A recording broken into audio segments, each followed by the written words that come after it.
injusticia cometida en contra de uno es una amenaza en contra de todos. Justicia y perspectiva con Isabel Herrera.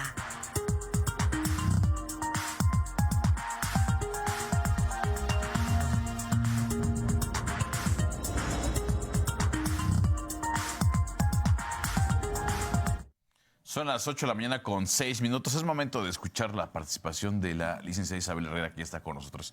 Isabel, ¿cómo te encuentras? Buenos días. Es un gusto saludarte. Buenos días, Marco. Muy contenta de estar otro miércoles desde acá, desde mi alma mater. Un saludo a todas las personas que nos están mirando y escuchando y a todas aquellas personas que hacen posible que nuestra imagen y nuestra voz lleguen a todos los hogares queretanos. Mencionabas hace un momento, Marco, pues esta tragedia que aconteció en el Marqués, y hay que recordar que en el Marqués siempre suceden tragedias. Dulce Cecilia, Guadalupe Victoria y este menor que falleció a manos de un artilugio, de una pluma que a su vez era un arma. Y entonces hay que cuestionarnos qué está pasando en el Marqués, pero por sobre todo, cómo es que atienden el interés superior de la niñez, y también me interesa abordar cómo tienen que desempeñarse las y los funcionarios para poder aplicar el operativo Mochila Segura con un, ahora sí que un apego a los derechos humanos. Y entonces quiero comenzar con una frase de Simon Wiesenthal que dice: los derechos humanos es la única ideología que merece sobrevivir. Cuando hablamos del interés superior de la niñez, referimos justamente que es este principio jurídico que alberga dos conceptos. El primero es que se consideran a niñas, niños y adolescentes, es decir, personas de 0 a 17 años de edad, que tienen que ser considerados prioridad en todas las acciones y decisiones que tomen ahora sí que las personas que son funcionarios públicos, pero no solo del sector público, sino del sector privado. Y entonces estas decisiones que se toman tienen que considerarse en cómo afectan su colectividad, pero también su individualidad. Y el otro concepto es justamente recordarle ahora sí que a todas las personas esta obligación que tienen todas las instancias, tanto públicas como privadas, de tomar como base que las medidas que adoptan, cómo van a impactar a este grupo. Entonces, no solo es un derecho de los niños, también es una obligación de todas las personas. Y justamente hablando de este marco normativo que busca que se observe, que se atienda el interés superior de la niñez, hay que remitirnos a la Convención de los Derechos del Niño, que justamente en su artículo 3 y 4, por cierto, esta convención fue ratificada desde 1990 por nuestro país. Hagan ustedes las cuentas.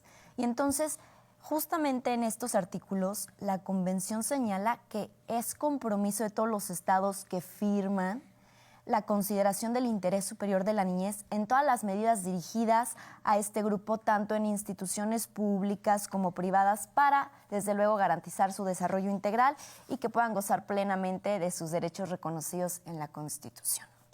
Y entonces, ¿cuál es justamente la importancia del interés superior de la niñez? Bueno, tiene 5 aspectos. El primero es que contrapone esta visión adultocéntrica de las decisiones que se toman para niños, niñas y adolescentes, donde obviamente se tiene que poner el mejor interés de las infancias por encima de las decisiones que afectan a las personas adultas. Y entonces también sirve como un parámetro para que todas las personas encargadas de tomar decisiones en instancias públicas como privadas y ONGs dirijan su labor y acciones observando y atendiendo el principio del interés superior de la niñez, donde tienen que atender justamente que todas las decisiones que toman van a afectar cada aspecto de la vida de estos pequeños y pequeñas. Y entonces aquí también un aspecto importante del interés superior de la niñez es que obliga al gobierno en sus 3 niveles y a los poderes ejecutivo y legislativo que adopten medidas justamente para asignar recursos económicos y materiales suficientes para hacer efectivo el principio del interés superior de la niñez, pero también justamente dispone que, aquí paren orejitas, en los casos donde esté comprometido el bienestar físico y emocional de niños, niñas y adolescentes, se tiene que tomar la decisión que mejor convenga para proteger y garantizar que puedan disfrutar de una vida libre de violencia. Y entonces, al final del día, lo más importante del interés superior de la niñez es que reafirma que niñas, niños y adolescentes son titulares de derechos y que tienen que ser garantizados durante toda su niñez en todos los aspectos de su vida. Pero también, por ejemplo, nuestra Constitución en su artículo 4 habla del interés superior de la niñez, también la Ley General de los Derechos de los Niños, Niñas y Adolescentes en su artículo 6, donde refiere que el interés superior de la niñez es uno de los principios rectores que obligan a autoridades al sector privado. Hago mucho énfasis, sector privado, poderes legislativo y judicial, a atender esta disposición. Y entonces, justamente, hablando del sector público, sector privado, de la Secretaría de Educación, de la Secretaría de Seguridad Ciudadana, pues tenemos que hablar justamente de cómo debería de aplicarse el operativo Mochila Segura. Leía que justamente en octubre en Estado de México ya estaban moviéndose al respecto porque hay una resolución de la CNDH que data desde el 2019 que no se ha acatado, que fija justamente los parámetros de cómo debiera dirigirse este protocolo, de manera que no se criminalice a las infancias y a los adolescentes al momento de realizar este operativo. Y entonces, ¿qué pasa?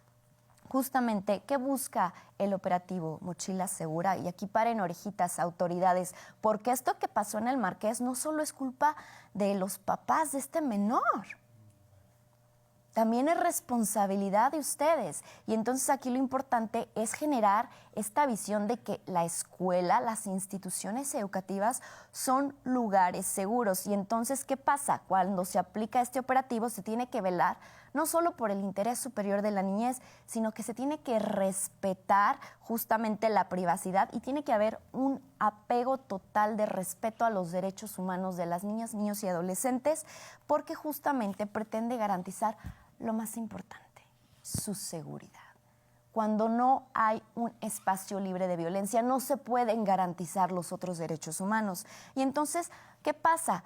Pues las autoridades tienen que socializar este protocolo con otras dependencias, no solo Secretaría de Educación Pública, sino también Secretaría de Seguridad Ciudadana, porque así tienen que generar esta política de prevención de riesgos. Y entonces, generalmente, anteriormente, ¿cómo se aplicaba el operativo Mochila Segura? Justamente era que era de manera aleatoria para revisar la mochila. Y entonces, hoy en día, ya no va a ser de forma aleatoria. Hoy en día se les va a cuestionar si están de acuerdo con que se revisen sus bienes. Si no están de acuerdo, se va a llamar a padres o tutores y a ese menor se le lleva a la dirección.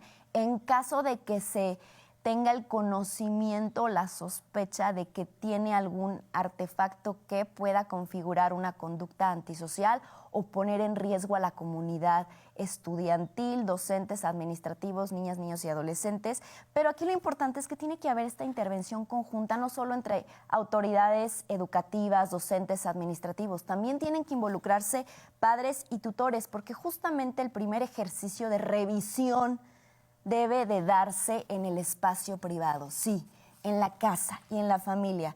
Y entonces justamente refería que cuando hay sospecha de riesgo, pues se tiene que solicitar el apoyo de los miembros de las instituciones de seguridad pública, como puede ser, obviamente, pues estatal o municipal, para llevar a cabo la revisión, y siempre tiene que constar el consentimiento informado de los padres o tutores del menor a quien se le está apartando para hacer la revisión de su mochila. Y entonces, obviamente, yo me quiero despedir con una frase que refiere: el niño que no sea abrazado por su tribu, cuando sea adulto quemará la aldea para poder sentir su calor. Esto es un proverbio africano. Como siempre, muy interesante y muy oportunos los comentarios que nos esgrimes, justamente para entender el contexto de la reflexión actual en Querétaro, Isabel. Y justamente, pues, delegar responsabilidades. Claro. Papás, y obviamente los maestros, que son los primeros respondientes al detectar que pueden traer un objeto, un artefacto que ponga en riesgo a los demás, ¿no? Muchas gracias, como siempre, Isabel. A ti, Marco. Nos vemos la próxima semana. Claro que sí. Hasta entonces. Vamos a una pausa y regresamos con más.